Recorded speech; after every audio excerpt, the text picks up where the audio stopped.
Et alors la grande question sur la crise ukrainienne, c'est est-ce que Vladimir Poutine va envahir toute l'Ukraine ou s'arrêter au Donbass, cette région pro-russe à l'est de l'Ukraine dont il a reconnu l'indépendance. Ce matin, la Grande-Bretagne a dit craindre que la Russie n'aille jusqu'à Kiev. On est avec vous, Nina Droff. Bonjour Nina. Bonjour. De son côté, l'Ukraine se prépare à une attaque. Comment alors ? Oui, en effet, le Conseil de sécurité, par exemple, vient de demander l'instauration d'un état d'urgence, une décision qui devrait être prise dans les prochaines 48 heures. Le gouvernement ukrainien appelle aussi ses ressortissants à quitter immédiatement la Russie. Ce sont donc plus de 3 millions d'Ukrainiens qui vont devoir quitter leur travail, leur vie quotidienne dans le pays.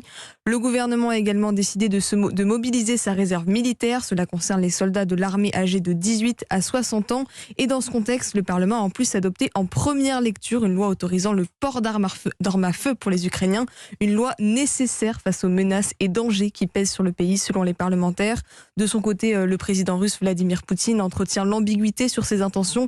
Il dit être ouvert au dialogue et en même temps, lors d'un discours adressé ce matin aux militaires, il réaffirme que les intérêts et la sécurité de son pays sont non négociables. Il veut des garanties de la part des Occidentaux, notamment la promesse que l'Ukraine n'intégrera jamais l'OTAN. Merci beaucoup Nina Droff pour toutes ces informations.